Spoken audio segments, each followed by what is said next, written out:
انسان کے اندر جو بیماریاں ہیں ان میں سے ایک روحانی بیماری اور اس کا علاج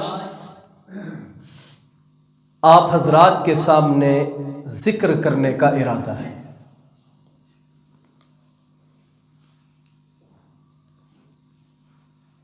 جس بیماری کو اللہ تعالی ذکر فرما رہے ہیں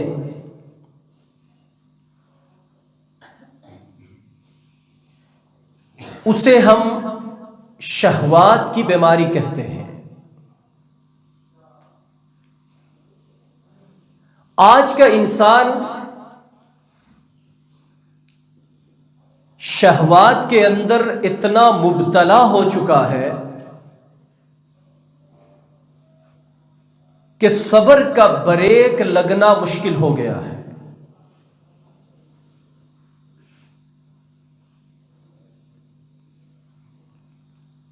شہوات سے مراد یہ ہے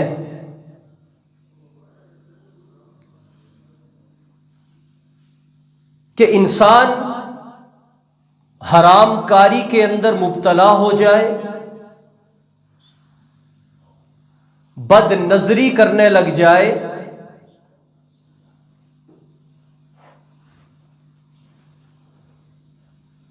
اور اسی طریقہ سے جتنے بھی ایسے برے خیالات ہیں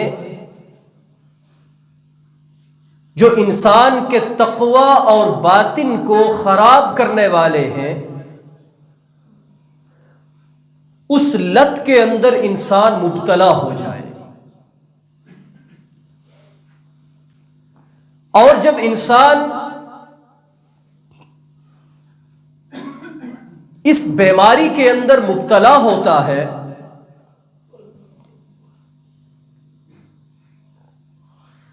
تو وہ گناہوں اور برائی کی دلدل میں دھستا چلا جاتا ہے،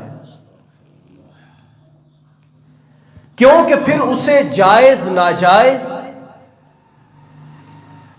حلال و حرام، نیکی اور گناہ میں فرق نظر نہیں آتا۔ یہ بیماری اس کے دل پر اتنا اثر ڈال دیتی ہے، ایسے غالب آ جاتی ہے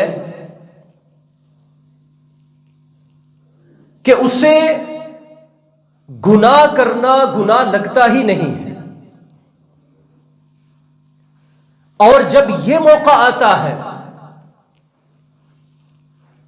تو پھر وہ مسلمان شیطان اور کافروں کے لیے ترنوالا بن جاتا ہے۔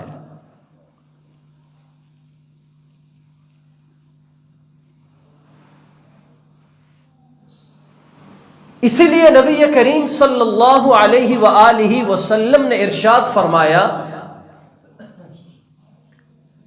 کہ ایک دن ایسا آئے گا کہ کافر اقوام تم پر اس طرح ٹوٹ پڑیں گی کہ تم مسلمانوں کو مارنے کے لیے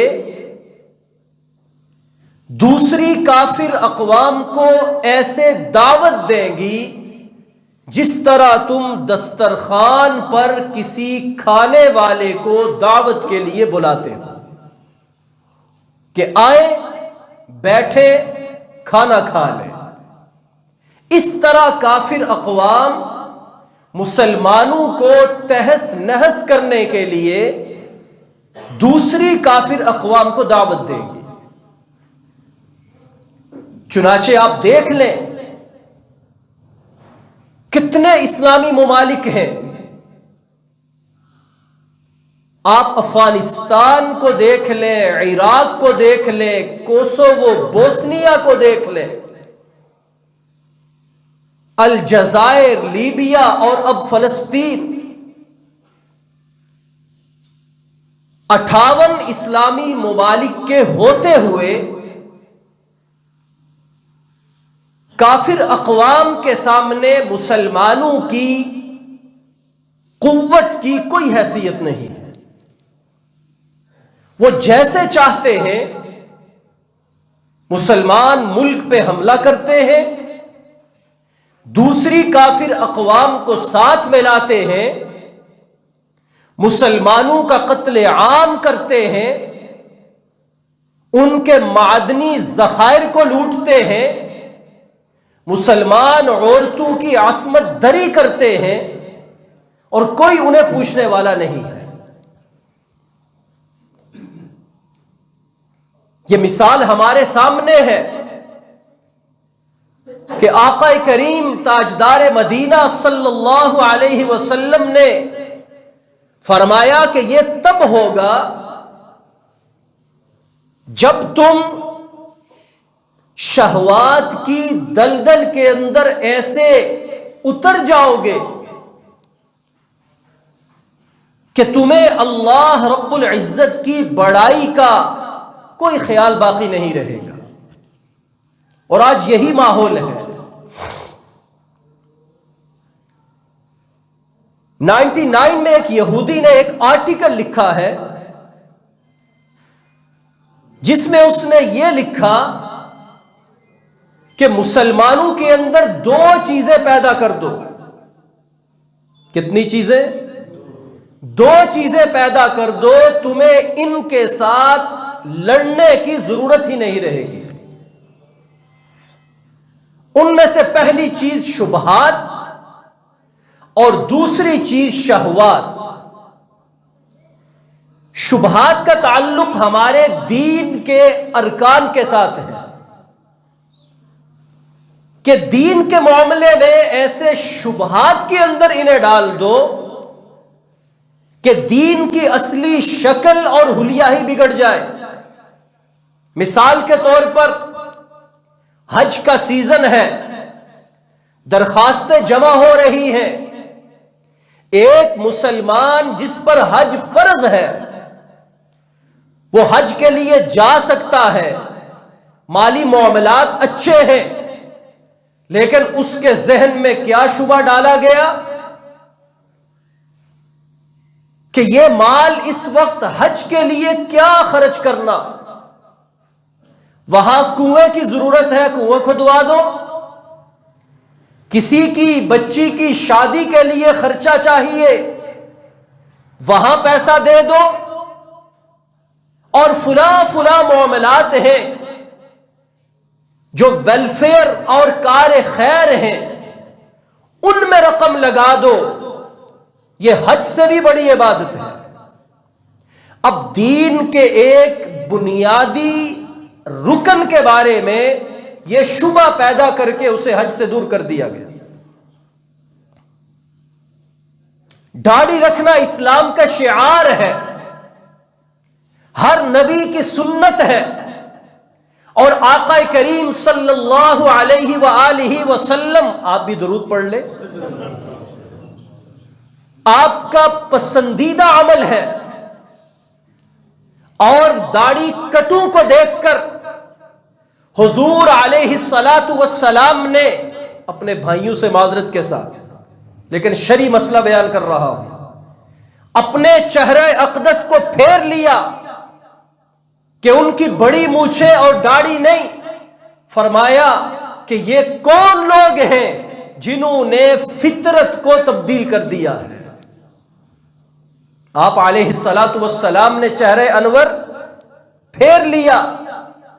اب کسی کو جب کہا جائے تو اس کا شبہ کیسے ڈالا گیا؟ وہ کہتا ہے جی داڑھی رکھنے سے کیا ہوتا ہے، دل صاف ہونا چاہیے، دل صاف ہونا چاہیے، داڑھی تے اندر ہوندی ہے، باہر نہ بھی ہوئے تے کچھ نہیں۔ کیا نبی کریم صلی اللہ علیہ وسلم کو اس بات کا علم نہیں تھا؟ یہ کفر نے ہمارے اندر شبہات پیدا کیے۔ آج جو کٹر مذہبی یہودی ہیں ان کی داڑیاں آپ کو نظر آئیں گی، سکھ ہیں ان کی داڑیاں نظر آئیں گی، کٹر عیسائی ہیں ان کی داڑیاں نظر آئیں گی۔ مسلمان کو رکھنے میں کیا شرم و حیا ہے، جبکہ ہمارے پیارے نبی علیہ الصلاۃ والسلام کی پیاری مبارک سنت اور یہ ہو نہیں سکتا کہ آقا علیہ الصلاۃ والسلام کے چہرے انور کے خلاف ہم کسی اور انداز سے اپنا چہرہ بنا کر کہیں کہ یہ مجھے زیادہ پیارا لگتا ہے. اس میں کبھی اٹریکشن نہیں ہے. اگر ہے تو آقا مدنی کے چہرے اور اس کے جیسا چہرہ بنانے کے اندر ہے. لیکن شبہ ڈال دیا گیا. اسی طریقہ سے اسلام کا حکم ہے کہ عورت کو پردہ کرنا چاہیے. اب کوئی مائی آگے سے کہتی ہے کہ جی دل صاف ہونا چاہیے، پردہ نہ بھی کیا تو کیا ہے. یہاں کئی پردے میں رہ کر بھی غلط کاریاں کر رہی ہے. یہ شبہ پیدا کر دیا گیا. نماز کے بارے میں اسلام کا حکم ہے کہ یہ بنیادی رکن ہے، کسی حالت میں معاف نہیں. تو اس کے بارے میں کفر نے شبہات ڈالنے شروع کیے. کچھ نے 5 نمازوں کو کم کر کے 3 بیان کرنا شروع کر دیا. کچھ نے یہ کہا کہ یہ تو ایک فزیکل ایکسرسائز ہے، ایک ورزش ہے، آپ کر لو آپ کی مرضی، نہ کرو آپ کی مرضی. کچھ نے کہا اقم الصلاۃ لذکری، نماز تو اللہ کے ذکر کے لیے ہے، آپ وسع ذکر کر لیا کرو. اس طرح رکوع سجدہ کرنے کی کیا ضرورت ہے؟ یہ شبہات پیدا کر دیے گئے.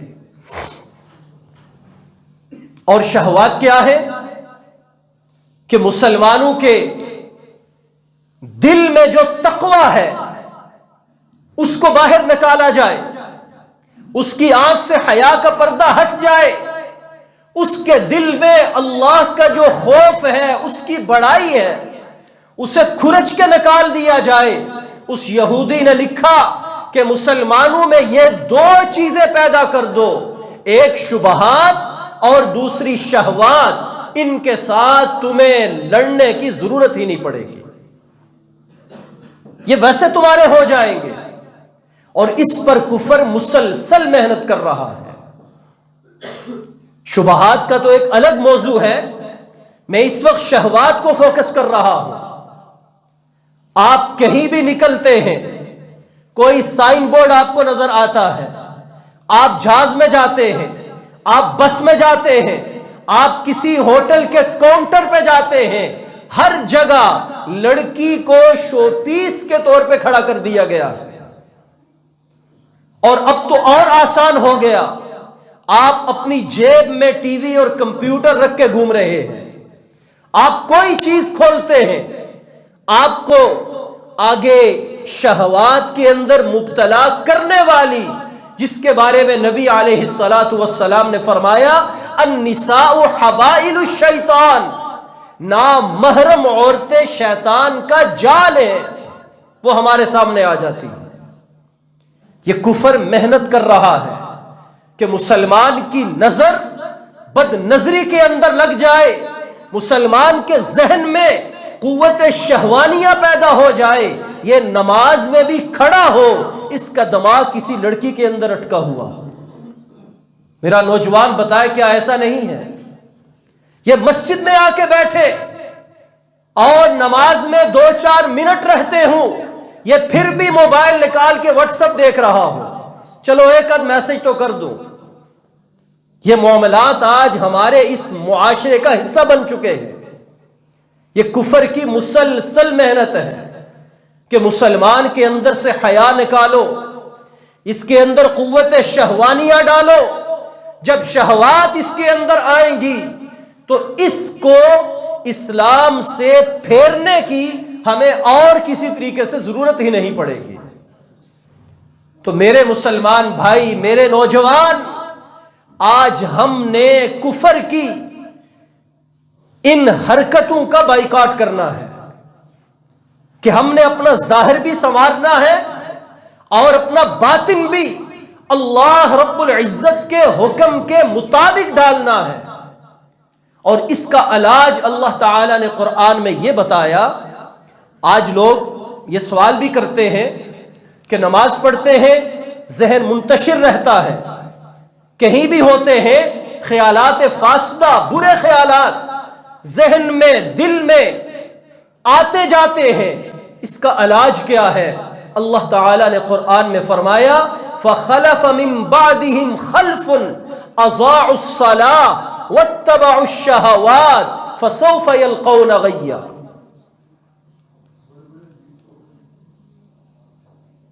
کہ جب تم اپنی نمازوں کو ضائع کر دو گے تم شہوات کے پیچھے چلنا شروع ہو جاؤ گے۔ تو جو آدمی اس روحانی بیماری کے اندر مبتلا ہے، اور تقریباً کسی نہ کسی درجے میں سارے ہی ہیں، الا ماشاء اللہ کوئی بہت متقی ہو، اللہ تعالیٰ سب کو متقی بنائے، لیکن اس کا علاج اللہ نے یہ بتایا کہ اپنی نمازوں کو جب تم ضائع کرو گے تم شہوات کے پیروکار بن جاؤ گے، شہوات کے پیچھے چلنے لگو گے۔ اپنی نمازوں کا مکمل خیال رکھو۔ اگر کوئی 5 نہیں پڑھتا، 3 پڑھتا ہے، 2 پڑھتا ہے، تو وہ اپنی 5 نمازیں پڑھنی پوری کرے۔ اگر کوئی اکیلے پڑھتا ہے تو وہ جماعت کے ساتھ پڑھنا شروع کرے۔ اگر کوئی جماعت کے ساتھ پڑھتا ہے تو وہ اپنی نمازوں کی حفاظت اس طور پر کرے کہ کیا میرا جسم مکمل پاک ہے، کیا میرے کپڑے پاک ہیں، کیا میرے خیالات نماز کے اندر کہیں اور الجھے ہوئے تو نہیں ہیں۔ اور جب تم مسجد میں آ کر جماعت کے ساتھ نماز میں کھڑے ہو جاؤ تو اس وقت تمہارے نماز کے ارکان درست ہونے چاہیے۔ مثال کے طور پر اگر تم نے رکوع صحیح طرح نہیں کیا کہ تمہاری کمر مکمل طور پر جھکنے کے بعد اپنی جگہ ٹک اور ٹھہر نہیں گئی، تمہارا رکوع ادا نہیں ہوا۔ تم نے قومہ صحیح طرح نہیں کیا تو نماز کا واجب چھوڑ دیا، اور واجب چھوڑنے سے سجدہ سہو نہ کیا جائے تو نماز نہیں ہوتی۔ تو جب نماز نہیں ہوگی تو شہوات والی بیماری انسان کے اندر ڈیرا ڈالے گی۔ اس لیے اللہ تعالیٰ نے قرآن مجید میں یہ فرمایا کہ اپنی نمازوں کو ضائع ہونے سے بچاؤ، اور دوسرے مقام پہ کیا فرمایا؟ ان الصلاۃ تنہا عن الفحشاء والمنکر، کہ جب تم نماز قائم کرنے والے بنو گے تو تم فحش باتوں سے اور بے حیائی سے رک جاؤ گے، کیونکہ نماز اس چیز سے روکنے والی ہے۔ تو آج ہم اپنی اس بات پر غور کریں کہ کیا نماز کے اندر، نماز سے باہر عام حالات کے اندر کیا میرا دماغ، میرا دل بھی اس بیماری کے اندر مبتلا ہے یا نہیں؟ اور اگر جواب ہاں میں ملے تو اللہ کے نبی علیہ الصلاۃ والسلام نے اس کا طریقہ کار کیا بتایا کہ نماز میں اگر سستی اور کمی ہے تو اس سستی اور کمی کو دور کرو، اور اگر ہم کمی اور سستی دور نہیں کر رہے تو سورۃ الماعون میں اللہ کیا فرماتے ہیں؟ فویل للمصلین الذین هم عن صلاتهم ساہون، کہ ان نمازیوں کے لیے تو ہلاکت ہے جو اپنی نمازوں سے بے پرواہ اور غافل رہتے ہیں۔ بے پرواہ اور غفلت کیا ہے؟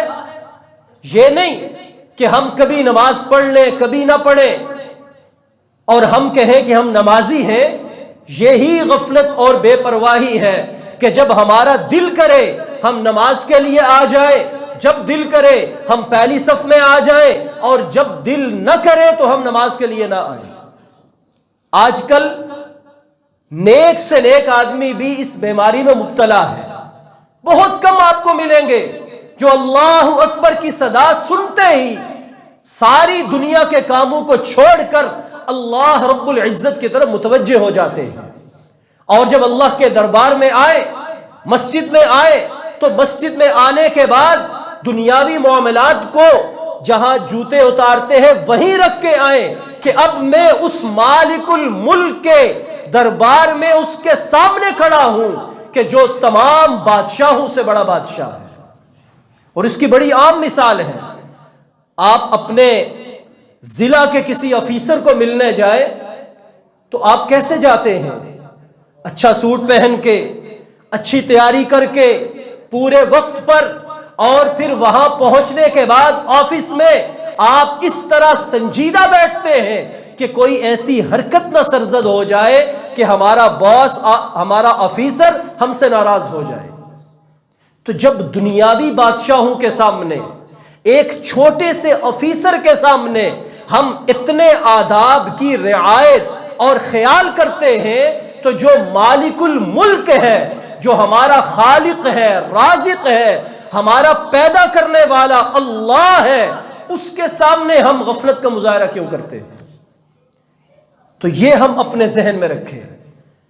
اور نماز کی حالت میں کھڑے ہونے کا مطلب کیا ہے کہ آپ علیہ الصلاۃ والسلام نے فرمایا ان تعبد اللہ کأنک تراہ فإن لم تکن تراہ فإنہ یراک، کہ نماز اس طرح پڑھو گویا کہ تم اللہ کو دیکھ رہے ہو، اور اگر یہ درجہ حاصل نہیں تو کم از کم یہ خیال ضرور کرو کہ میں ایسی جگہ کھڑا ہوں کہ اللہ کی ذات مجھے دیکھ رہی ہے۔ اس طرح کی نیت اور سوچ رکھنے کے بعد، اس طرح کا استحضار کرنے کے بعد جب ہم نماز میں کھڑے ہوں گے تو پھر ہماری وہ نماز ہمیں شہوات سے، شبہات سے اور روحانی بیماریوں سے پاک اور صاف کر دے گی۔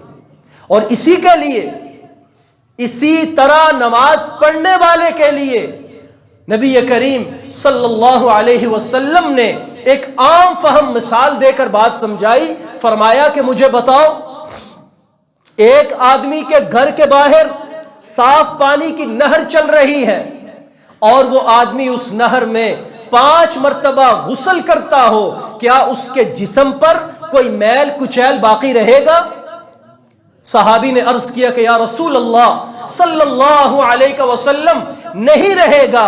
آپ علیہ الصلاۃ والسلام نے فرمایا مومن کی مثال بھی اسی طرح ہے، جب وہ وضو کرتا ہے، اپنے آپ کو پاک کرتا ہے، صاف اجلے کپڑے پہنتا ہے، اور اللہ رب العزت کی بارگاہ میں کھڑے ہونے کے بعد نماز ادا کرتا ہے، اور 5 وقت کی نماز میں کوئی کوتاہی نہیں کرتا، فرمایا اللہ تعالیٰ اس کے ظاہر اور باطن سے گناہوں کی میل کو اسی طرح دور فرما دیتے ہیں۔ تو میرے بھائیوں، ہم نے اللہ رب العزت سے اس دنیا میں رہنے کے لیے کوئی محدود، کوئی چنا ہوا متعین وقت نہیں لیا ہوا ہے۔ نہ ہم مرضی سے دنیا میں آئے، نہ اپنی مرضی سے دنیا سے جائیں گے۔ کوئی پتہ نہیں کب راہ چلتے، گھر بیٹھے، بازار میں بیٹھے، روڈ کے اوپر، جہاں کہیں صحت میں، بیماری میں ہماری موت لکھی ہوئی ہے، وہ آنی ہے۔ جب وہ آنی ہے تو ہم اس وقت کے لیے اچھی طرح سے اپنی تیاری کریں، جس طرح ہم اپنے ظاہری جسم کا خیال کرتے ہیں کہ ہمارا جسم میل کچیل سے پاک ہو، اور خصوصاً ہمارے جسم میں کوئی بیماری نہ ہو۔ ذرا اونچ نیچ ہو جسم میں ہم پریشان ہو جاتے ہیں، ڈاکٹر کے پاس بھاگتے ہیں۔ ہمارے اس جسم کو زندہ رکھنے والی چیز وہ روح ہے، اور روح کی جو بیماریاں ہیں ہم ان سے بچنے کا اہتمام اور فکر کریں۔ جب روح چمکتی ہے تو اس سے جسم کے اندر فریشنس آتی ہے، جسم اور زیادہ پر نور ہوتا ہے، اور روح کی بیماریوں کو ہی باطنی اور روحانی بیماریاں کہا جاتا ہے۔ تو ان میں سے یہ سب سے بڑی بیماری ہے جس میں اس وقت ہمارے اکثر نوجوان مبتلا ہیں، وہ شہوت کی بیماری ہے۔ اور اللہ کے نبی علیہ الصلاۃ والسلام نے فرمایا اللہ رب العزت 2 لوگوں پر خصوصاً لعنت فرماتے ہیں، فرمایا ایک بوڑھا زانی اور دوسرا ظالم بادشاہ، کہ انسان بوڑھا بھی ہو جائے اور بوڑھا ہونے کے بعد یہ شہوت کی لت، عادت اس کے اندر سے نہ جائے، اللہ تعالیٰ کی لعنت اس پر برسنی شروع ہو جاتی ہے۔ لہٰذا ہم ان بیماریوں سے اپنے آپ کو پاک کریں، اور پاک کرنے کا طریقہ قرآن نے کیا بتلایا کہ 5 وقت کی نماز کی نہ صرف پابندی بلکہ مکمل اہتمام کریں۔ اہتمام میں نے آپ سے عرض کیا کہ اگر ہم اکیلے پڑھتے ہیں، ہم جماعت کے ساتھ پڑھنے والے بنیں، جماعت کے ساتھ پڑھتے ہیں، بغیر کوئی نماز قضا کیے ہم اس نماز کو مکمل پاکی کے ساتھ، آج کل یہ بھی بڑا مسئلہ ہے، کپڑوں کی پاکی کا خیال نہیں، پیشاب کے چھینٹے لگ گئے، اپنے پیشاب کے لگ گئے، جانوروں کے پیشاب کے لگ گئے، جہاں وضو کیا طہارت کی وہ جگہ پاک نہیں تھی، وہاں پانی گرا وہ چھینٹے کپڑوں پہ لگ گئے۔ اللہ کے نبی علیہ الصلاۃ والسلام نے فرمایا ایک قبرستان سے گزرتے ہوئے کہ میں دیکھ رہا ہوں کہ یہاں دو لوگوں کو شدید ترین عذاب دیا جا رہا ہے۔ فرمایا پتہ ہے وہ دو لوگ کون ہیں؟ ایک وہ انسان ہے جو پیشاب کے چھینٹوں سے حفاظت نہیں کرتا تھا، اور دوسرا وہ ہے جو دوسروں کی غیبت کیا کرتا تھا۔ یہ آپ علیہ الصلاۃ والسلام کو اللہ نے دکھایا اور آپ نے ہمیں بتلایا، تو اس لیے مسلمان کو تو ویسے ہی پاک رہنے کا حکم، الطہارۃ شطر الایمان، فرمایا پاکی آدھا ایمان ہے، 50% ایمان پاک رہنا ہے، اور پھر خصوصاً نماز کے لیے پاک رہنا جو بنیادی شرط ہے۔ ہم اپنے کپڑوں کو، جسم کو مکمل طور پر پاک صاف کرنے کے بعد اگر کسی کو کوئی عذر ہے تو نماز کے لیے الگ سوٹ رکھ لے، جب نماز کا وقت ہو وہ پہن کے نماز پڑھے، اس کے بعد دوسرے کپڑے پہن لے، اس کا شک اور شبہ ختم ہو جائے گا، کپڑے پاک رہیں گے۔ جب کپڑے پاک ہوں، جسم پاک ہو، پھر آپ جماعت میں کھڑے ہونے کے بعد نماز کو مکمل ارکان کے ساتھ اللہ تعالیٰ کا استحضار کرتے ہوئے نماز ادا کریں گے، تو یہ ہمارے اندر سے روحانی اور باطنی بیماریوں کو ختم کرے گی۔ رب کریم ہمیں اور تمہیں توفیق عطا فرمائے۔ وما علینا الا البلاغ المبین۔